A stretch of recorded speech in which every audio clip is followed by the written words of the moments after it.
with comedy in them. They get here with the right voice, face, and anything else that counts as an X factor in comedy. This doesn't mean that those people don't work hard to be famous, but it means that they Yo, you remember that nigga, bro? Oh my god, I always thought he was so gay. I'm not gonna lie, bro. I'm gay too, so it's cool. their footing easily. One such person is Michael Steen II, aka Young Poppy. Now, Poppy's story is an this is about him?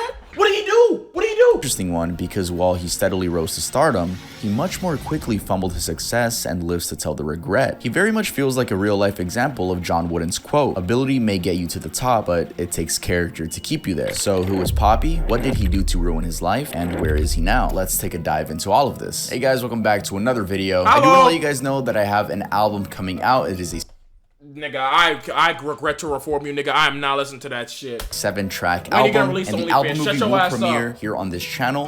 It's called Stop Loving Me, in case you guys are wondering. And it's the Ramen Earl stream mentioned. Our story today focuses it's over at earldoesn'texist.com. Anyway, let's get started with the video. As already mentioned, our story today focuses on Young Poppy. Now, there's a lot of information out there about the time of his life when he was famous, but surprisingly, very little exists in terms of his childhood. Other than the fact that he was born on March 25th, 1994 in San Diego, California, went to Chula Vista High School, and has 2 siblings, a younger and older sister. There's not really much else. Even the sisters' names remained unpublished, and the details of his parents are equally vague or non-existent. He did, however, post a picture on his Instagram account during his 29th birthday in 2022, which shows him and his siblings when they were young, definitely before their teen years. On that same Instagram account, there's also this post and this post of his mother. One of the post captions indicates that she was 52 back in 2018. That's pretty much it in terms of childhood and his family, at least that we could find. Did you read the Zootopia abortion fan? On the internet. Also, it's a bit interesting that there's no photo of his dad anywhere on his social media, even in this family photo, which seems to be from Poppy's birthday celebration. However, even with this little information about his family, it's easy to tell he has a close relationship with his mother and sisters. This is clear in how he appreciates them in several of his social media posts. For example, this post with the caption, "Please help me wish a happy birthday to my beautiful mom. I love you." Also, the fact that his mother and his sister are currently running his Instagram account. More on that later. Although, could they actually just be appreciating themselves via his account? I mean, think about it. If you were left in charge of your famous Big Brother's Instagram account, would you not be posting birthday wishes for yourself? Anyway, I guess we might not know for now. Let's just assume they're a normal, happy family. And also, somewhere along the way, Poppy worked for FedEx. How much money for you to start in OnlyFans? Shut your asses up! Watch the fucking video! What's up worried about me popping this pussy? Damn! As a package handler and for Pizza My Heart. As we move on to look at how he rose to fame, you first have to know that he was a very ambitious person. Hey guys, I just want to give a quick thank you to our sponsor, Team Action. Fucking god! Oh my fucking god! Oh my fucking god! Oh my god! Useful. I'm actually gonna keep this one. We have my videos don't even get download discounts. Let's head back. Seemed like he was gonna conquer the world, and this could be 100 gifted. A large social media following for himself. He had an Instagram account by the name Young Poppy that currently has 1.6 million followers, and another one by the name Keisha Red with about 385,000 followers. Beyond Instagram, he was also active on YouTube, where he currently has approximately 352,000 subscribers and 128 videos. He created this YouTube channel back in 2014 and has had a total of over 33 million views as of okay. Then was like some nigga he ruined his life. I don't know what he did. Today, you clearly don't get such social media numbers without putting in some amount of work. And even more evidence of his hard work and ambition is how fast he rose on Vine. He's among the social media personalities that rose to fame through the 2014 era of Vine. For those of you who may not have heard of it, Vine was I used to, oh my god, nigga, I used to masturbate to Vine so much. Nigga, I had a Vine in my pants. Swing, swing, swing. Extremely popular social media platform started in 2013. It basically sold black kids at baseball field. Allowed users to share 6-second long loop. Ironic they got slowed in the field. Video clips. It's basically the millennials version of TikTok.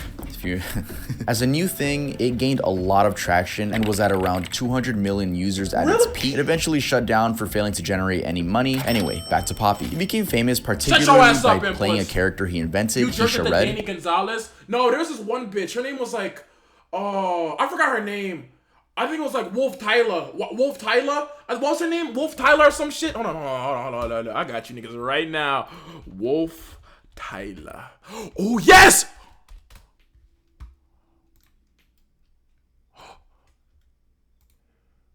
Wait, how much she got? What? I'm I'm about to bring back old habits because I'm about to stroke my shit right now. Y'all remember her, bro? You jerked to Robbie World. Who was Robbie World?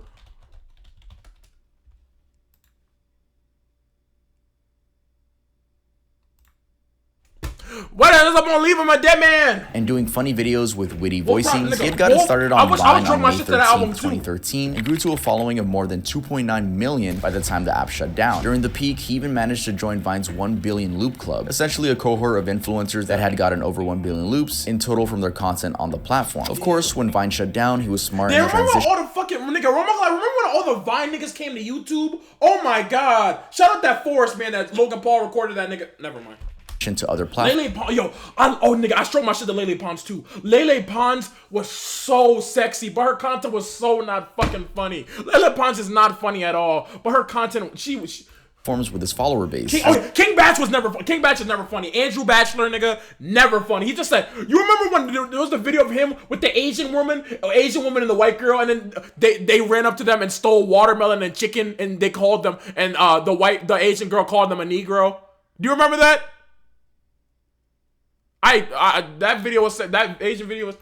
As a result, his Instagram caught on pretty well. He kept the videos going. And to give you an idea of what he was doing, here's a clip of one of his skits with over 200,000 views on Instagram. And here's another one with over 250,000 views. You can clearly tell that the dude had a natural comic flair, and that's why he seemed to effortlessly build a loyal... Nigga, I'm not gonna lie. Yeah, he's kind of like me, bro, being sus on the internet. He's kind of like me, bro. That's my claim to fame. Fan base. Poppy also made some music and began working on a mixtape as early as 2014. To answer your question, yes, I am. The music, he blended his comedy skills, and this quickly found him an audience. Perhaps the same group of people that found his skits funny. Among his popular songs is If You Want a Burger, which got about 7 million views on YouTube, and is actually still used as a TikTok audio to this day. Going by the comments on the video, the song is still a favorite to many 6 years after its release. He made other tracks, with the first ones being published on iTunes back in 2014. Up to this point, Poppy seems to have been... Oh, it was like, if you want a burger, eat a burger. If you want a french fry, eat a... That was him? If you want a french fry, eat a french... Wow! Looking back, that shit was really not funny. Oh, that was him? Wow! Damn, I used to have a fuck sense of humor. Now I laugh at shit like dick and ball. Dick and ball. Doing fine and holding a promising career ahead of him in social media influence. However, things took a nasty turn. According to his neighbor, Poppy seemed to be a chaotic person, as there would be frequent commotions at his place. The neighbor said, I would be woken up at 2, 3 in the morning, 4:30. She implied that Poppy would be arguing with his girlfriend and causing commotion loud enough to wake up other people, specifically in that apartment complex. At the time, it's believed that the girlfriend in question was Raquel Ramsharon. Anyway, well... Who? Is that a what the fuck? Is that a fucking village shaman? This seems to be a rough lifestyle. It's not what got Poppy on the wrong side of the law. Rather, it was because he was a drug dealer and, even worse, had caused someone's death. The victim, identified in court documents only using the initials MP, my player? My fault. Was a 33-year-old woman. She died. Oh, okay, that's not funny. Died from using pills laced with fentanyl that had been supplied by Poppy. She actually died the same day, July 9th, 2018. It's likely that she had overdosed. Now let's pause here and let that information sink in. But on the other hand, he was dealing life-threatening drug... Nigga, Bushido, Juice World Lunch.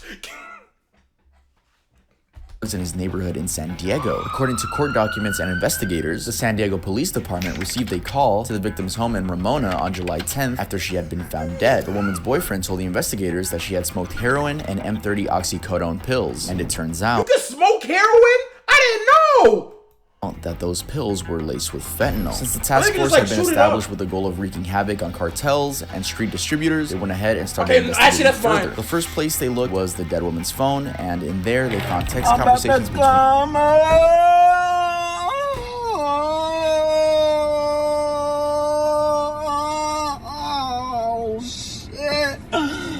Can we watch it without semen? Can we watch the video without semen? We ain't living past 21. Thank you, Simon. Fucking sermon. Semen. her and a guy named Young P. The messages indicated that the woman and Young P had organized to meet up I guess she's not a lesbian for P, she turned lesbian. The woman's workplace with the intentions of her buying oxycodone pills from him. Armed with the name Young P, the investigators went on to look even deeper. They went on social media to research and try to figure out who Young P's real identity was. They came across multiple accounts on different sites I need some heroin infused pussy. Low key, I know that bit. I'm like, I'm trying not to make jokes here, but bro, I got watermelon to keep me clean. Search him up. He was kind of funny. After this, this is going on the throwaway channel for certain. Poppy, aka Young P, and Keisha Red. They quickly tied the facts together, and everything indicated that both profiles were character personalities portrayed by the same person. This was a clear advancement in their investigation. Next, they landed on a LinkedIn page for Young Poppy, which led them to he has the same name as me! Oh, he's the same age as me! Am I a dope dealer? Young Perk. It's Poppy. Like when you poppy them Oxycontin. Yo. Fuck. Determine his actual name as Michael Steen, a then 20-year-old who had grown up in Chula Vista but living in San Jose, California. The profile, which seems to have been written when Poppy was age 20, goes on to say, I have many skills that enhance that semen, yeah. I just have it gurgling in my mouth, bitch, like mouthwash. Shut up. Skill to act, like not being shy, energetic, fun, social, funny, all around cool, love entertainment. Who got the juiciest mouth? Nigga! And I do.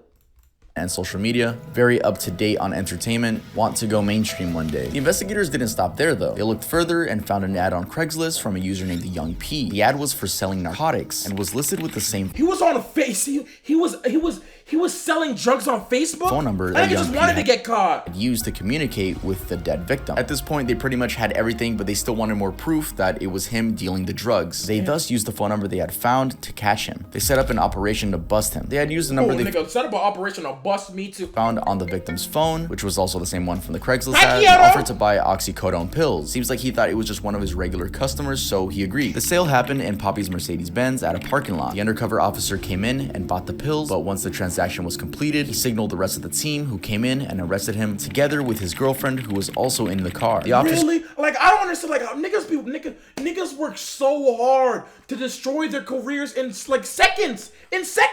Like, you have a million Instagram followers. I'm all like, nigga, I'm low-key, nigga. I'm real nigga shit. I'm finna just marry a rich bitch, bro. Cause if I get a million Instagram followers and I still don't have money, or like I still need to like deal dope on some shit, nigga.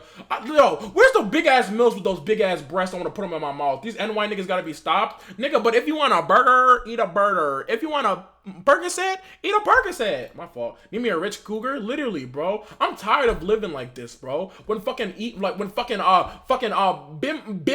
bitch 92 wants to put her titty in my mouth, and all I have to do is fuck her and she pays me. Officers also searched Poppy's vehicle and found 144 more oxycodone pills. They also found marijuana, scale, and $8,300 in cash. Clearly doing well for being a drug dealer. The court records on the investigation pointed out that he had sold 25 pills, the same ones laced with fentanyl, for $650 to the undercover drug agent. The investigations had run from July, when the woman died, to December, when Poppy got arrested. Naturally, now, low-key, Cuba, that's fact. He said start doing porn, it's like selling drugs but legally. That is true, because that shit hooks your mind. Nigga, I'm not hooked. Nigga, low-key, yeah, nigga, why do you niggas think I don't show my second monitor? I'm watching porn right now.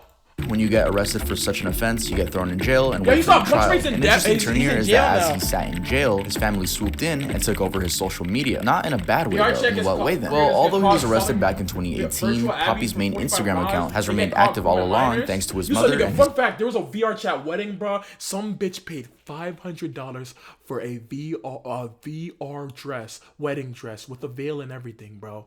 One day we need to watch the VR chat movie, bro. You niggas was I was crying of laughter when I saw it. His older sister. Some of the posts on there have been made as recently as a few days ago, and the posting has been consistent ever since the arrest. It seems they didn't just want him to fall off. And where do his mom and sister get the content to post? Well, they recycled the hundreds of clips that the comedian had already put out since 2013 when he was on Vine. It's really a lot of content, and I don't think they're gonna run out anytime soon. Also, they integrate some. Don't talk about my girlfriend like that. I'm joking. That's not my bitch. Fresh messaging in some of the posts. An example example is this one here. It's a post promoting awareness against fentanyl, the sort of post you'd see on a charity organization's social media page. And this is a good time to tell you guys what his mom and sister's goal is when it comes to running his social media. From that example post, you can see that it partly reads, "My story of addiction to pills and the impact that fentanyl can have is being used by my team at WWM Impact to help save kids." And it links back to an Instagram called WWM Impact. When you visit that page, it's obvious that it's run for a good cause. The full name of the movement is... Nigga, shut y'all. Nigga, if you play VR chat, you're not allowed to speak. Ban every VR chat player. I'm joking. I was on VR chat, nigga. I met Kyson at there for the third time.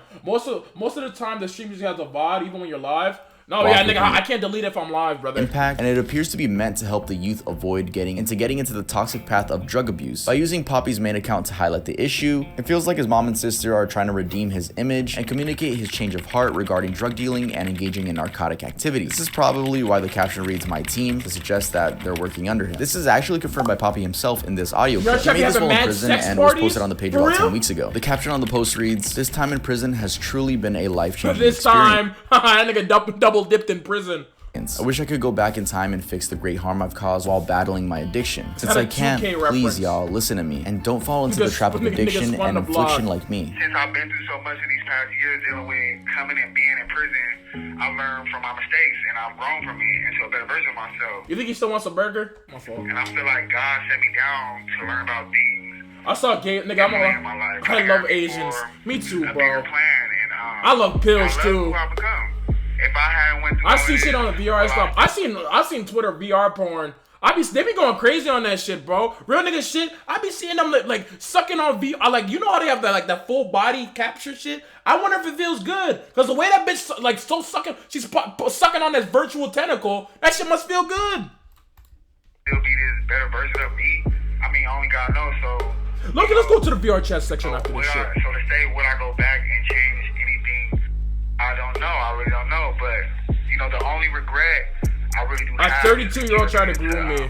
I got called the hard R multiple times. Never happened. In the clip, nigga, she's coming to Detroit? Oh, that bitch ain't leaving, bro. Doubles down on this and says that in the time he has spent in prison, he's learned from his mistakes and is becoming a better version of himself. He adds that he feels that God sent him down that path to make him learn and also prepare him for a bigger plan. He then admits that his biggest regret is contributing to overdose, and he wishes that it never happened. It actually seems like his heart is in the right place, because other than that audio clip you just heard, he has another one pinned on his account. And of course, this means it carries more weight, because that's the whole point of pinning something on your Instagram. So what does the second clip say? Well, it's basically him talking about the dangerous nature of fentanyl. In the audio clip, which we can assume was recorded from jail too, he goes on to call fentanyl the most dangerous drug out there right now, and argues that it's responsible for a lot of ills, including homelessness and deaths. He then says that the drug is, quote, so addictive, not only to users, but also dealers. Why dealers? Because they are making so much money off the sales. He then admits that he was actually addicted to fentanyl as a dealer, and that he could only predict that what would come from it was a tragedy. He urges what we can imagine are other drug dealers to not be selfish and instead care for vulnerable users. Overall, it seems— care for— nigga, I'm not gonna lie, bro. That's a shitty business model, bro. If they're nigga, like, let's say I'm a cigarette company, right? I don't want you to, nigga, all these fucking stop smoking, stop vaping. That shit pisses me off. Nigga, keep on. Low-key, nigga, remember, vape companies don't give a fuck about you. And if you vape, nigga, you're a fucking loser. Seems there is an upside to keeping his account going. That's why you gotta make drugs yourself. Jesse. My fault. Hey, Jesse! Woo!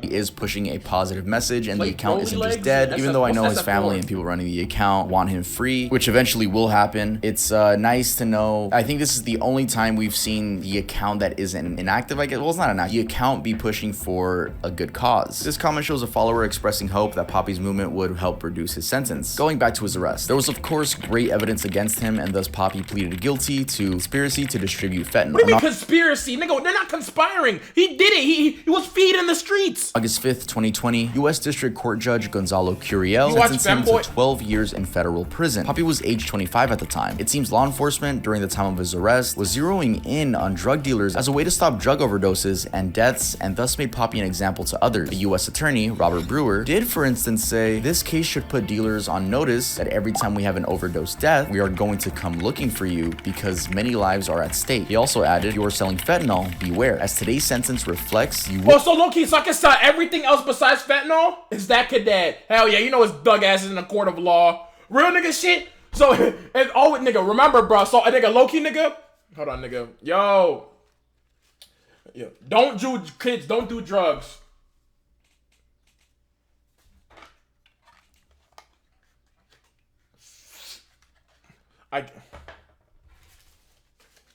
My fault. Mikey is the best looking ugly person I've seen. Will be held fully accountable for the death and destruction you selfishly caused. Also, the investigations were clearly part of a large operation, as Brewer also mentioned their fight against cartels and street distributors with a promise of pursuing a death sentence to those caught. It is thus no wonder that an assistant attorney in the case, David Finn, had sought a 15-year sentence for Poppy. Yes, they were trying to get him locked up for 15 years. However, Poppy's lawyer, Brian White, had argued that he should get no more than 10. I don't know. VR chat is dangerous, especially with viewers, because niggas gonna come in and say the hard R. Years because he was a promising online sensation with 4 million followers. He literally tried to use Poppy's online clout to squash his chances of a harsh sentence. I mean, he still led to someone's death, though, to be fair. This is what a lawyer's supposed to do, especially given that besides the 14-year sentence recommendation from a state attorney, the probation department had recommended. And low-key, I'm out. VR porn's kind of hot.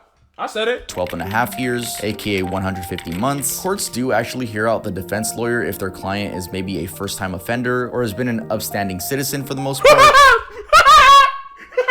Sorry. We can thus say Poppy might have just had bad luck getting arrested by a task force that was trying to prove a point. Also, it could be that Poppy's lawyer might have failed to do a good enough convincing. Either way, Poppy ended up with a 12-year sentence. He did, however, get a 1.5-year credit for the time that he had been dealt at Metropolitan Correctional Center since his arrest in December 2018. Interestingly, too, Raquel Ramcharan, Poppy's 23-year-old girlfriend at the time, had been sentenced on May 6, 2020. She received credit for the 3-year probation she had already served, and Poppy will be eligible for release in 2029. In the meantime, as we already established 2029, he still got 6 years in that bitch, bro. Earlier in the video, Poppy's trying to redeem his image by doing some positive in his community. Besides his Walk With Me impact team, he's also been doing some commercial engagement. He became a fucking activist. For instance, he was featured in the comic Dreadheads. We know this because the comic's official Instagram account posted this clip and tagged Poppy's main Instagram page. Also, earlier on, they made a post letting his audience know that he would be featured in the comic. This was during the comic's first launch in February. What the fuck is this? Is he promoting smoking? On their website, they describe themselves as a quote cannabis social equity brand using positive art. And he just doesn't learn. He doesn't learn. He's gonna come back and do the same shit. He's a street scientist to bring peace and happiness to the world. I guess it's a cool thing that he still has a kind of active fan base, even for someone in jail. And that's really where the story of young Poppy ends for now. I just want to say a big thank you to you guys for watching the video. A big thank you to my patrons. Yeah, much love, nigga. I'm not gonna lie. Much love. That was a good video. That was a good video, bro. I'm not gonna lie. Hi, Blood Channel. Bye, Blood Channel.